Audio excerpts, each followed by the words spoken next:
Joining us today, Fred Yagodinski and his wife, Pat.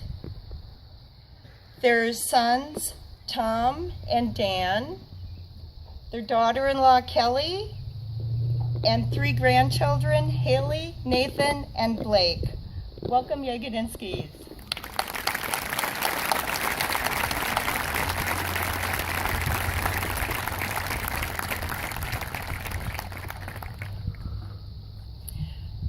Fred was born in Milwaukee, Wisconsin on June 12, 1941. He was raised in the Fox Lake Beaver Dam area, and he was the youngest of 4 children, 2 brothers and 1 sister. His favorite pastimes were fishing and hunting, and he grew up with baseball in his family. His dad and uncle were good players, and his love of the game got him into coaching.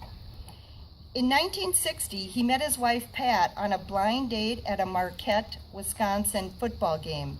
This was the last year Marquette had a football team. They will be celebrating 53 years of marriage on July 6th of this year.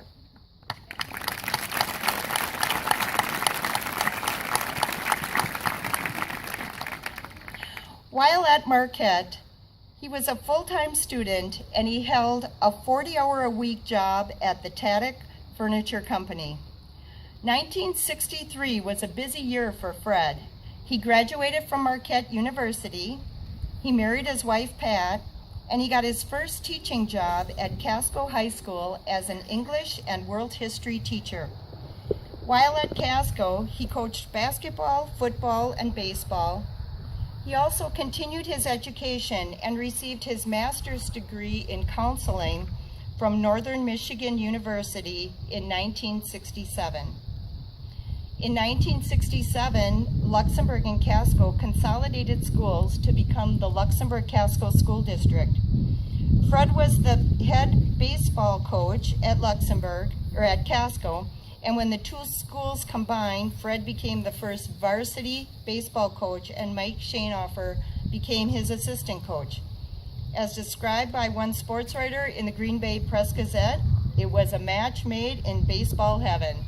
That's the second time you've heard that today.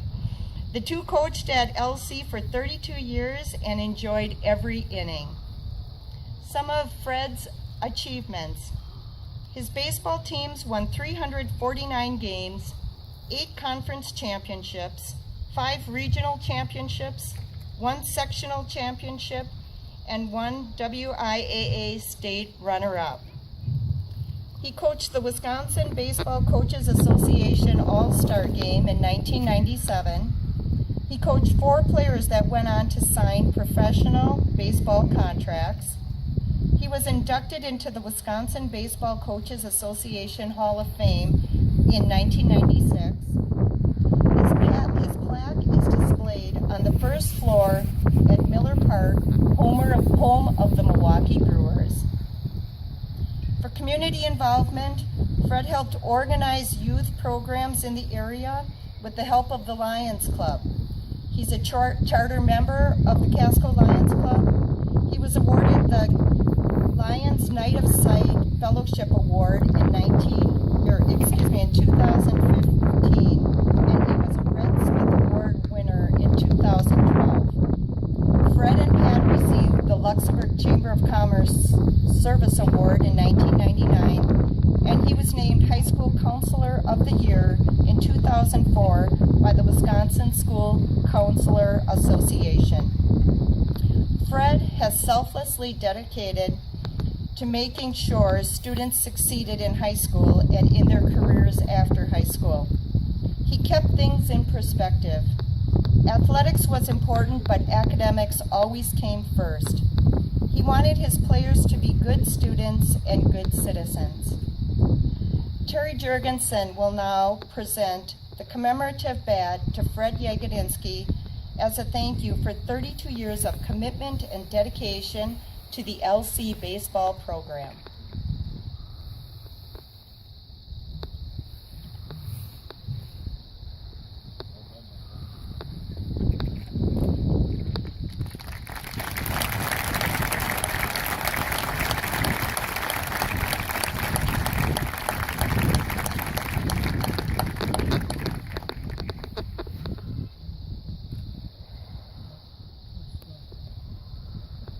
the current team will come out and congratulate Mr. Yagodinski.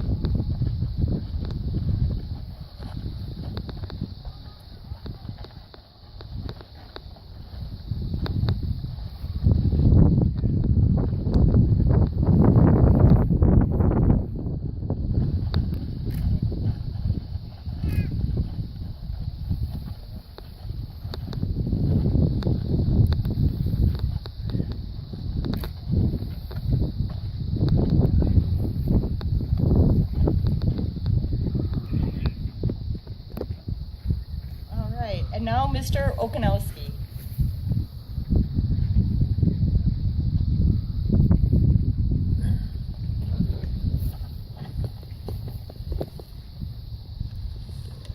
Good afternoon, Luxemburg-Casco. First, congratulations, Coach Bray, Spartans baseball team. You're off to a great start. Best of luck throughout the regular season and into the playoffs. I can still remember a few of you juniors and seniors. Keep playing some good ball. Next, I'd like to extend a welcome to all the Denmark fans. Coach Miller, a very special man, John Miller over there. Luxemburg-Casco has always enjoyed a great rivalry with Denmark. I hope it continues.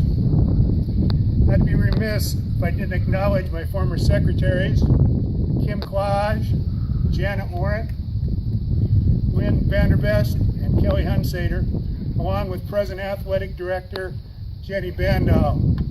Happy Mother's Day. And happy Mother's Day to all of you mothers out there.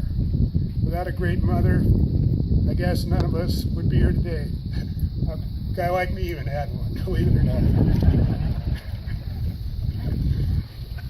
First time I met Fred Yagodinski was in the summer of 1989. I came up from Milwaukee and interviewed for the high school principalship in front of the school board, district administrator Rick Tellman, and Fred. I can remember driving home thinking, two Polacks running a high school. This could be a hell of a lot of fun. Then I'm thinking, the thing about Polacks is that on occasion, Polacks have been known to act, well, very Polish. If these two Polacks screw up a few times too many, they just might end up driving the bus right on over the cliff. Well, in 15 years of working together, we never ran the bus over the cliff, but we might have come close a time or two. It didn't take long for me to realize what Fred meant to the school, the community, and most importantly, the success of our students. But the thing that impressed me the most about Fred was how much Fred genuinely liked people and how people liked Fred. Fred personified the term people-orientated. Fred would greet somebody with a handshake, a smile, and usually a joke, which always seemed to bring about group laughter. Wherever we went, people knew Fred, and Fred knew people. We'd go to St. Norbert for the sectional girls basketball. Fred knew the college administration, the officials, the coaches, the fans. We'd go to Madison for state competition. Fred was good friends with Doug Chickering, head of the WIAA, with Howie, the Badger ticket manager. Wherever we went, Fred always put Luxemburg-Casco in a positive light. He was an amazing ambassador for the school and district.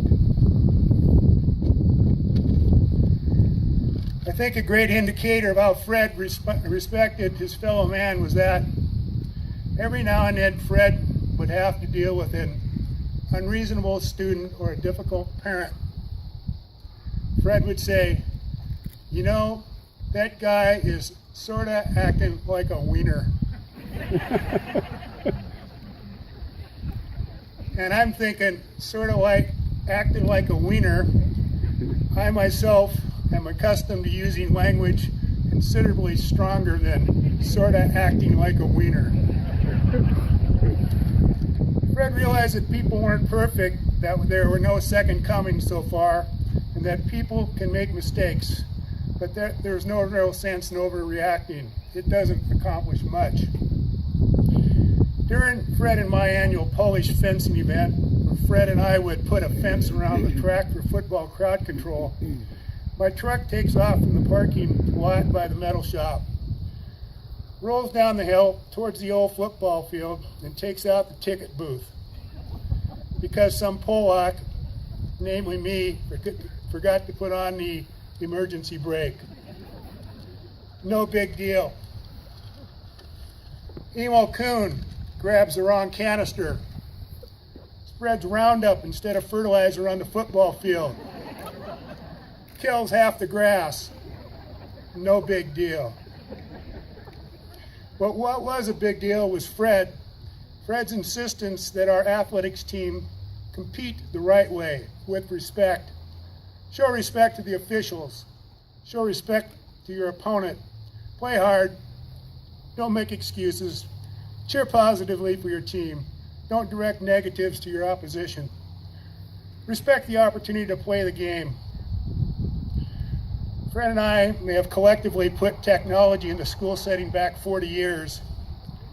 Two old school guys doing things the old school way. But Fred's approach to participating in athletics the right way is something that needs to stay entrenched. Never allowed to erode, to be a standard for not just Luxemburg-Casco, but youth sports universal.